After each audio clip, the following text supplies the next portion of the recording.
항상 기뻐하라. 이게 이제 18절에 보면 하나님의 뜻이니라 이렇게 나와요. 여기 하나님의 뜻이 뭐냐면 네 가지입니다. 15절에 악으로 악을 갚지 말고 서로 대하든지 모든 사람을 대하든지 항상 선을 따르라. 악한 사람에게도 선으로 하라. 그 다음에 항상 기뻐하라. 쉬지 말고 기도하라. 그리고 범사에 감사하라. 이는 예수를 믿는 자에게 향하신 하나님의 뜻이니라. 그러면 우리가 예수를 믿는다면 예수 안에서 하나님이 무엇을 원하시는지를 우리가 따라가는 게 맞는 거다. 그럼 우리는 항상 이 네 가지를 지켜야 되는구나 라는 도전을 받게 되는 거죠. 우리가 예수를 믿는 사람이고 예수를 믿는 사람에게 원하시는 하나님의 뜻이 그거라면 우리가 그걸 따라가야 되지 않겠냐. 그럼 보통 사람들은 선한 사람에게만 선하게 대하고 악한 사람에겐 악을 대합니다. 그래서 옛날부터 악에게는 악으로, 그죠? 주먹에는 주먹으로 이렇게 하라 그러는 거니까. 그리고 기쁠 때만 기뻐한다. 그게 너무 당연한 거죠. 지금 안 기쁜데 어떻게 기뻐할 수 있겠어요, 그죠? 그리고 기도는 사실 우리가 필요할 때만 합니다. 당장 급하거나. 이게 왜 그러죠?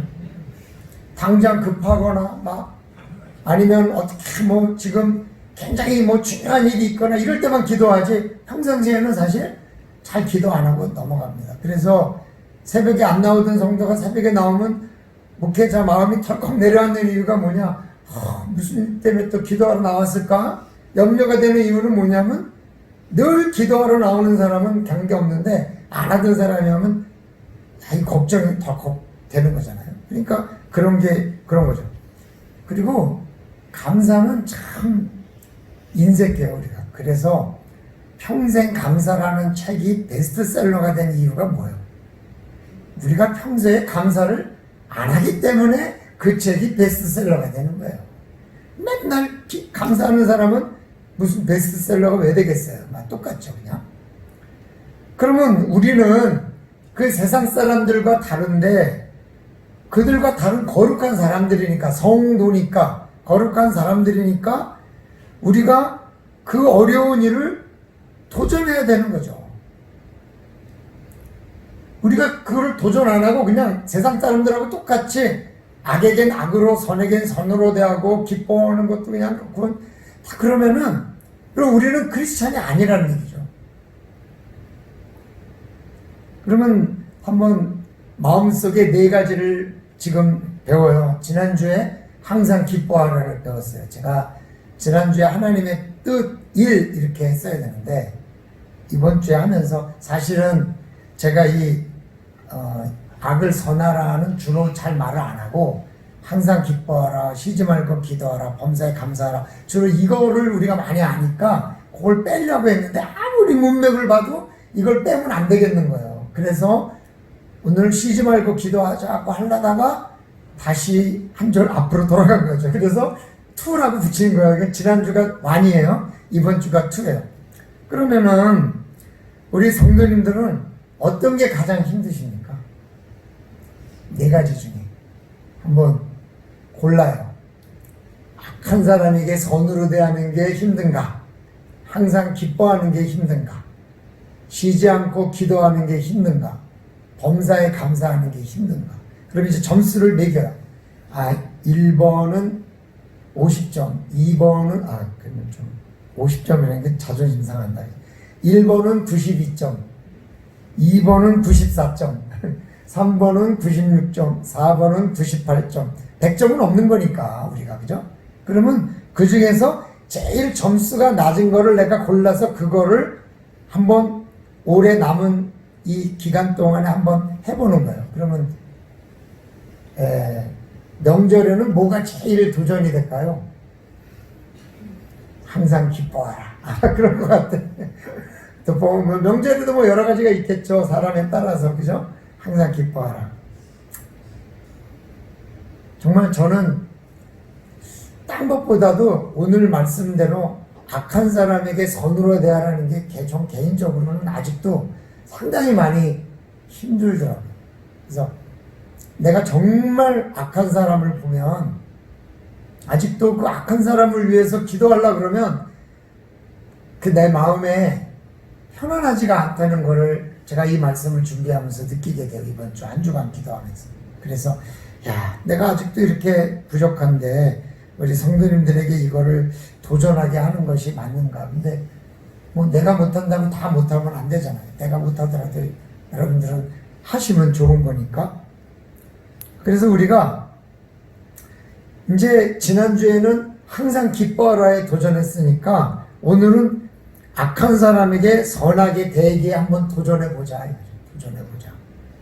그러면 이 말씀을 대하고 우리가 도전하기 전에 먼저 생각해야 될 게 있어요. 그게 뭐냐면 그것은 악한 사람이 누구냐라는 정의예요. 악한 사람. 여러분, 살인을 한 사람도요, 어떤 사람에게는 고마운 일이 될 수 있어요. 어떤 사람에게는요, 그 살인한 사람이 불쌍하게 보일 수도 있어요. 그러나 살해를 당한 사람이나 그 사람의 가족의 입장에서는 정말 그 사람이 살인자로서 더 이상 선하게 대할 수 없는 거겠죠. 그러나 반대도 있다는 거죠. 미국의 다큐멘터리 중에 나는 살인자다 그런 프로그램이 있어요. 이건 뭐냐면 다큐멘터리예요. 감옥에서 살인을 저지른 사람들을 만나서 그들의 이야기를 들으면서 과연 그들은 왜 살인자가 됐고 그 사람은 어떤 이유로 살인을 했는가를 다큐멘터리로 제작하는 그런 프로그램이에요. 근데 최근에 3부작으로 방영한 프로그램 중에 뭐가 있냐면 $400가 없어가지고 그 $400를 훔치다가 그만 살인을 저지른 사람이 사형을 받았는데 그 사형을 받고 무기수로 이제 낮춰진 거죠. 근데 무기수가 되면 그 감형이 돼서 출소를 하려고 그래도 미국은 최소한도 30년은 출소할 수가 없대요. 어떤 것도 혜택이 없대요. 그러니까 30년을 기다렸어요. 기다리다가 출소했는데 그 30년 기다리는 동안 예수님을 믿고 복음을 받아들이고 성경을 읽고 신학도 공부하고 굉장히 많은 부분 자기 자신에 대해서 새롭게 하고 출소를 해서 피해자 가족을 만나서 용서를 구하고 그리고 그 사람에게 당신이 나를 용서해 주든 안 하든 난 관계없다. 용서하지 않아도 된다. 그러나 그냥 내가 용서를 구하고 싶어서 용서를 구하는 거다. 그 사람의 인생 이야기를 듣다 보면 얼마나 불우한 인생을 살았으면 그 어린 나이에 $400가 없었을까. 우리의 돈으로 한 50만 원, 60만 원 정도 되는 돈이 없어서 사람을 죽여야 될 정도로 힘들었다는 생각을 해보면 그 사람의 인생 이야기를 듣다 보면 과연 저 사람을 우리가 악하다 할 수 있는가? 그런 점을 찍게 돼요.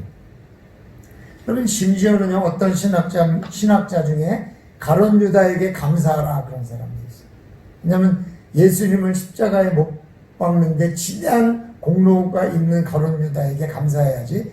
그래서 예수님이 십자가에 못 박혀서 우리가 다 용서를 받았지 않았느냐. 그러니까 가룟 유다에게 감사하는 사람도 있어요. 그로 인해서 예수님이 십자가에 못 박혔기 때문에 그런 거죠. 어느 목사님이 선교지에서 한인교회를 목회하는데 그 선교지의 장로님이 그렇게 목사님을 좀 괴롭혔나 봐요. 그래서 견디다 못하고 사임을 하고 국내로 돌아왔는데 국내로 돌아와서 그 선교지에서 섬기던 교회보다 훨씬 더 조건도 좋고 교회도 큰 교회로 담임이 돼서 오셨어요. 그래서 목회를 하는데 어느 날은 그 선교지에 있던 장로님이 오셔가지고 저 뒤에 앉아있더라는 거예요. 갑자기 설교를 하다가 설교가 막히더래. 그 옛날에 그 생각들이 아직도 이게 끌어올라와서. 그런데 예배 끝나고 식사를 하는데 그분이 그러더래요.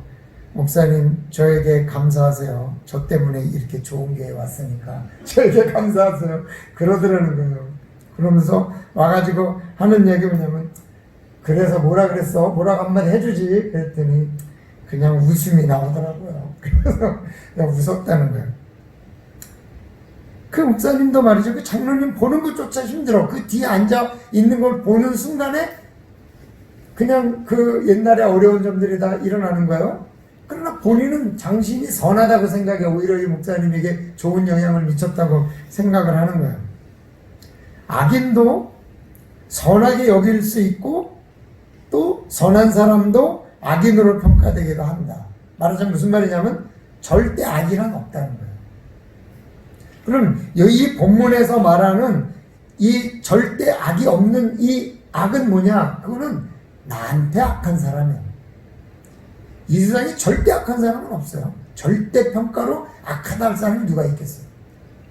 그러나 나에게 악한 사람은 있는 거예요. 근데 절대 악은 딱 한 가지예요. 예수를 믿지 않고 용서받지 못한 사람. 그 사람은 절대 악이죠. 왜냐하면 그 사람은 지옥에 가야 되는 거니까. 자기의 죄를 용서받지 못하는 것, 용서받을 기회를 줬는데도 용서받지 않는 것, 그게 절대 악이란 말이에요. 그거는 절대 악이에요. 그러나 그 외에는 절대 악이 없다는 거예요. 나머지는 다 상대적 악이다. 나에게 박하게 한 사람, 그건 거죠. 그러니까 나에게 악한 행위를 한 사람에게 내가 어떻게 선하게 할 수 있느냐. 나에게 행한 그 악이 생각나서 그 사람의 이름만 들으면 소름이 끼치고, 오히려 그 사람이 자기가 선한 일을 했다고 얘기할 때는 정말 기가 막힌 거죠.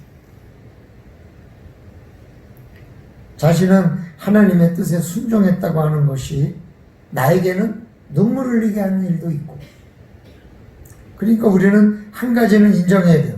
나에게 악을 행한 사람도 절대 악한 사람은 아니다. 누군가에게는 선한 사람일 수도 있고 본인은 하나님의 뜻에 순종하는 사람일 수도 있다. 다만 나에게는 악한 사람이다. 그 마음이 먼저 있어야 돼요. 그 마음이 있어야 그 사람에게 선한 부분이 무엇인지를 볼 수 있는 거죠.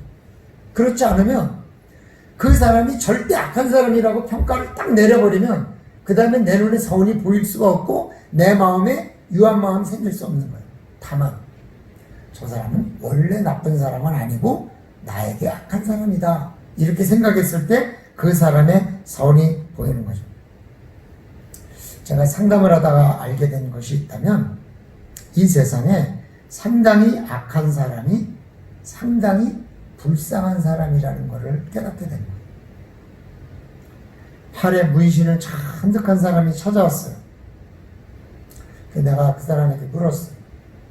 당신은 인생을 살면서 가장 후회되는 시점이 뭐냐 그랬더니 고아원에서 도망친 일이래요.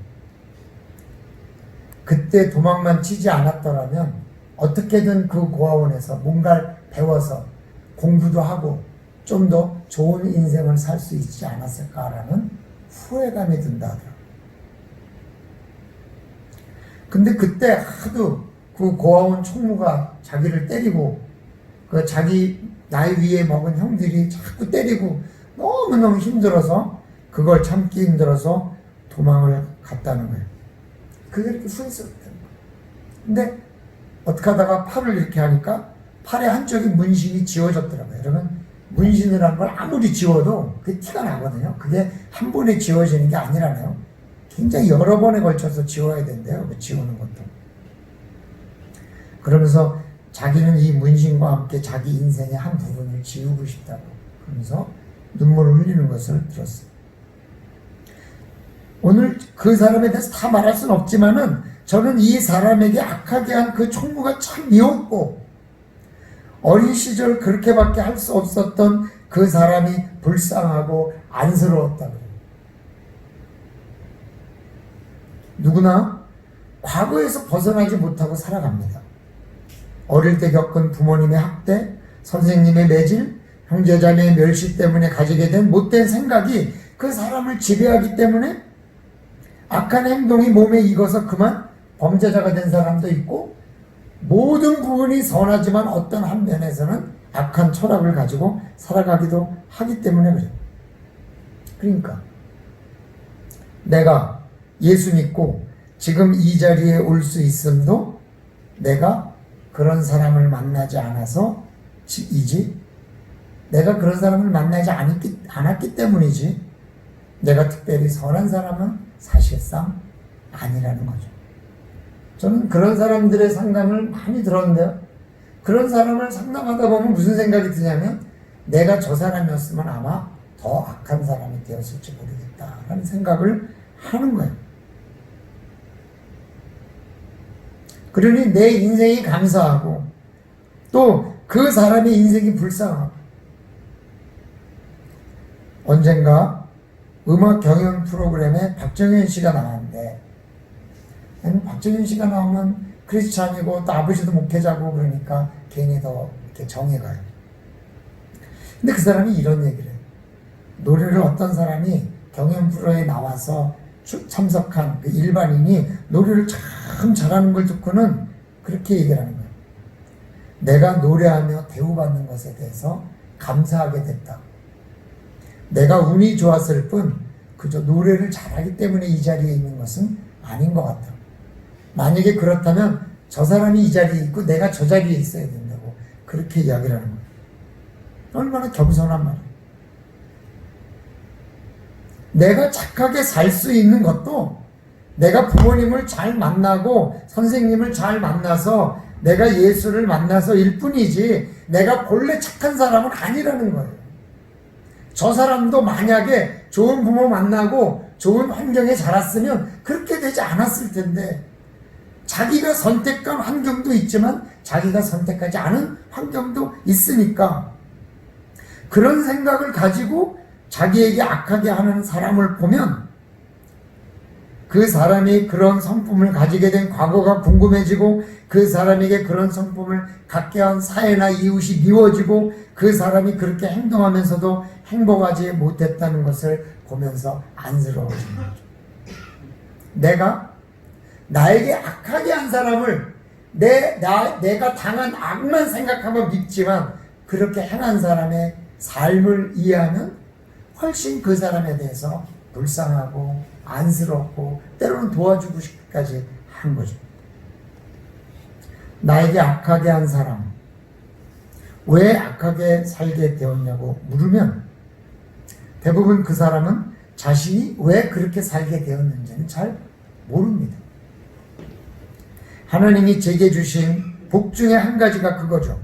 누군가에게 악을 볼 때 그 사람을 악하게 한 과거에 대해서 궁금해하고 대화를 하다 보면 왜 그 사람이 그렇게 됐는지에 대한 이해가 되고, 그럼 그 사람을 불쌍히 볼 수 있는, 안타까운 마음으로 볼 수 있고 그를 위해서 기도할 수 있는 그런 팩트들이 보인다는 거예요.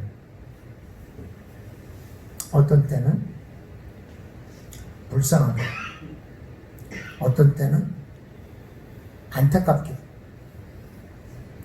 어떤 때는 그냥 꼭 안아주고 싶기도 합니다. 나는 우리 성도님들도 저처럼 그런 마음을 갖게 해달라고 도전하고 기도하고 그런 마음을 가졌으면 좋겠어요. 그런 걸 실천하는 사람이 되면 정말 행복해요. 왜? 나에게 악으로 대하는 사람도 선하게 대할 수 있는 힘이 되거든. 그러므로 오늘 하나님의 뜻이 우리에게 악을 악으로 대하지 말고 악을 선으로 대하라는 이 말씀을 붙잡고 한번 그런 사람이 되어야 되겠다고 도전하고, 그래서 새로운 세계를 깨닫는 그런 귀한 주의 백성들이 되시기를 주님의 이름으로 축원합니다. 선하게 대하라. 사실 선하다는 말도 마찬가지예요. 절대 선은 없습니다. 다만 나에게 악한 사람에게 행한 그 사람에게 무엇이 선하느냐, 그게 선이죠. 내가 아무리 착하게 모든 일을 해도 그 사람에게 내 착함이 관계가 없다면 그건 선이 아니에요. 그럼 그 사람에게 직접 저 사람은 참 나에게 선을 했다 이렇게 돼야지 그게 진짜 선 아니겠어요? 그 사람의 필요를 채우는 것. 나에게 악하게 한 사람에게 필요한 것이 뭐냐? 선한 눈빛이에요, 눈빛. 선한 눈으로 바라봐 주는 것. 여러분, 어떤 사람이 나를 째려보는 것하고 선한 눈빛으로 바라보는 것하고 같아요? 달라요? 다르죠. 똑같아요. 내가 누군가를 악한 눈으로 바라보는 거하고 선한 눈으로 바라보는 거하고 달라요. 내가 저 사람을 측은히 여기는 거하고 존경하는 거하고 달라요. 내가 저 사람을 미워하는 거하고 내가 저 사람을 안타깝게 여기는 거하고 달라요. 그 눈빛은 어디서 나오느냐? 내 마음에서 나온다는 거예요. 내 마음으로 불쌍하고 안타깝고 측은히 여기면 내 눈빛이 달라진다는 거예요. 눈에서 레이저가 나가는 건 악한 마음. 죄송합니다. 이쪽 분을 미워한다는 뜻이 아닙니다.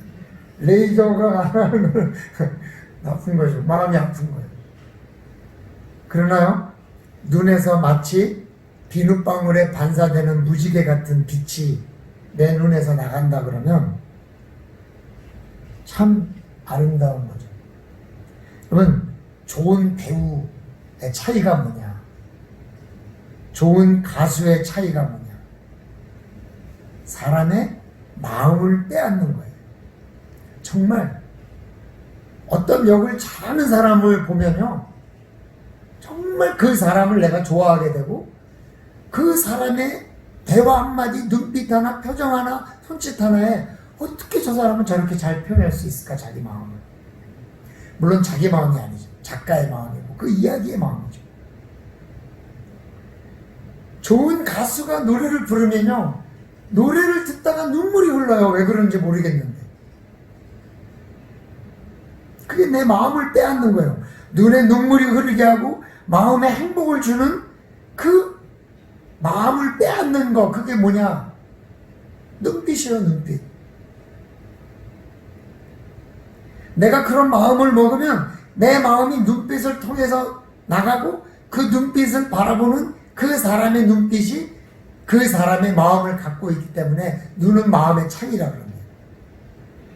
그거는 내가 눈을 선한 눈으로 보이게 하려고 하면은요, 그 금세 들통이 나요. 그래서 내 마음이 워낙 선한 마음을 가지면 자연스럽게 그 눈빛이 선하게 서로 교통이 되는 거죠. 나에게 악하게 한 사람에게 필요한 것, 그건 바로 나의 선한 눈빛이고, 그 선한 눈빛을 만드는 것은 내 안에 선한 마음이라는 거예요. 나에게 악하게 한 사람에게 필요한 것은 두 번째로 따뜻한 말 한마디예요. 따뜻한 말 한마디는 사람을 얻는 비결이죠. 내가 상대방을 이해하고 그 사람의 형편을 알아주고 그 사람에게 따뜻한 말 한마디 하는 것. 어느 어른 목사님이 저하고 이야기를 하다가 이런 말씀하시더라고요. 대부분 지난주에 안 나왔던 사람이 오늘 나오면 되게 목사님들이 왜 안 나왔어요? 이렇게 얘기하든지 반갑습니다 이렇게 이야기를 한대요. 말은, 언어는. 그런데 그 말에 어떤 뜻으로 들릴 수 있냐면, 나는 네가 왜 안 나왔는지 안다, 못된 것 같으니라고 이런 마음이 그 말 속에 있대요. 응? 여러분? 근데 어떤 말은 왜 안 나왔는지 걱정이 됐는데 오늘 이렇게 뵈니 고맙습니다 라는 말이 담겨 있대요. 똑같이 왜 안 나왔느냐, 똑같이 반갑다 얘기를 해도 그 말 속에 책망의 의미가 담길 수도 있고 따뜻한 염려와 사랑의 마음이 담길 수도 있다는 거예요. 주일에 목사는 정말 나갈 때 잠깐 만나서 인사하고, 뭐 우리 교회는 그래도 좀 덜하지만 정말 많은 교회는 그냥 그저 인사 한마디 하는 것으로 다 할 수 있을 정도로 그렇게 많은 사람을 수백 명씩 만나는데 그 만남 가운데 책망의 눈빛이 마음으로 될 수도 있고 반가움과 염려의 마음이 담겨질 수도 있다는 거예요. 물론 그것을 보고 듣는 사람에 따라서도 약간 다르긴 하지만 그러나 그 말투와 그 눈빛 속에서 벌써 성도들이 받는 그 마음이 읽혀져야 된다는 거예요. 그리고 성도가 그 목회자의 마음이 읽혀진다는 거예요. 그러니까 잘하라는 거예요. 정말 그 말을 듣고 보면요, 사람이 말 따로 마음 따르면요 금세 들키잖아요. 따뜻한 말 한마디는 사람을 살리기도 하고 사람을 죽이기도 한단 말이에요. 내 말 한마디로 한 사람이 교회를 등지고 떠났다면 나는 그 사람의 영혼을 죽인 거죠. 내 따뜻한 말 한마디가 죽었던 영혼을 살려낸다면 나는 그 영혼에게 생명을 불어넣는 도구로 쓰임을 받은 거죠. 그런데 그 말 역시 마음에서 나온다는 거예요. 어떤 마음을 가지고 있느냐가 어떤 말을 하느냐를 결정하는데 그 마음이 중요하다는 거예요. 그 사람에게 정말 필요한 말 한마디를 하는 거, 그게 그 사람에게 선이라는 거예요. 내가 그 사람에게 필요한 눈빛 하나를 전달하는 거, 그게 그 사람에게는 선이라는 거예요. 그러면 우리는 마음으로도 그 사람을 선하게 대하면서 눈빛과 말로 선한 말을 하는 것, 거기서부터 출발해야 된다는 거예요. 그게 악한 사람에게도 선으로 대할 줄 아는 하나님의 백성만의 비결이라는 거죠. 나에게 악하게 한 사람에게 필요한 것은 뭔가? 셋째로는 실질적인 물질이죠. 그 사람에게 필요한 것을 공급하는 것. 물론 내 한계를 넘는 건 어렵죠. 내가 돈도 없는데 그 이상을 할 수는 없는 거잖아요. 그죠? 그렇지만 우리 교회에서 준비해 놓은 물티슈 한 10개쯤 갖다 주는 거, 저 수세미 한 묶음 갖다 주는 거, 아름다운 가게에서 옷 한 벌 사다 주는 거, 큰 돈 안 들이고도 할 수 있는 거죠. 여러분, 교회 전도용 물티슈는요, 박스를 갖다 줘도 제가 뭐라고 안 할 거예요. 갖다 주세요. 그게 그 사람에게 필요한 것이라면요, 감사한 거죠. 그렇게 해서 여러분이 선해지기만 한다면 그보다 더 좋은 일이 뭐 있어요? 다른 데 다니면 어때요? 안 다니면 어때요? 그 사람이 그거 받고 교회를 안 나오면 어때요? 여러분이 악한 사람에게 선한 행동을 할 수 있는 도구가 됐다면 그것은 그것으로 사명을 다한 거 아니겠어요? 그냥 선한 일을 하면 되는 거예요. 물론 더 좋은 것은, 오늘 왜 그러지? 근데 이게 이 가름막을 해놓으니까 이해를 못했는데 말이 이 안에서 울리네요. 사실 조금 제가 그래서 그럴까요? 하여간 더 고민해 보겠습니다. 다른 선한 일을 하면 되는 거죠. 물론 더 좋은 것은 내가 귀하게 쓰는 것을 나누는 거고 내가 쓰는 것보다 더 좋은 것을 주는 거죠. 여러분, 우리 지역에 중고 물품 파는 그 마켓이 있는데, 당근 마켓이라는 앱을 열어보면 우리 그 동네에서 순천 여수 지역까지 이렇게 묶어가지고 중고 물품이 많이 나와요. 근데 어떤 사람은 보면 굉장히 싸게 내놔요. 내가 보기에도 굉장히 싸. 근데 어떤 사람은 굉장히 비싸게 내놔요. 아니, 저 돈 가지면은 새 거를 사지 못하라서 중고를 살까? 이러는 거죠. 근데 싸게 내놓는 사람의 마음속에는 저는 어떤 걸 보냐면, 나에게 필요 없는 거니까 공짜로 주면 필요 없는 사람도 가져갈지 모르니까 누구든지 내 걸 써주면 고맙다라는 그런 마음들이 있으면 몇십만 원짜리도 그저 1, 2만 원에 내놓는 사람도 있고 그래요. 근데 어떤 사람은요, 인터넷을 모르는지 잘 모르겠지만 50만 원짜리를 20만 원에 내놨는데 20만 원에 지마켓에서 보니까 지금 세게 15만 원밖에 안 하는 것도 있더라고요. 새 거보다 더 비싸게 내는 거예요. 그건 사실 지나친 욕심이죠. 선하다는 거. 그거는요, 내 따뜻한 눈빛이 필요한 사람에게 따뜻한 눈빛을 주고, 내 격려하는 말 한마디가 필요한 사람에게 격려하는 말 한마디 해주고, 그리고 내가 필요한 물건이지만 그 사람에게 더 필요한 것 같을 때 그 사람에게 줄 수 있는 그런 행동이죠. 누구에게요?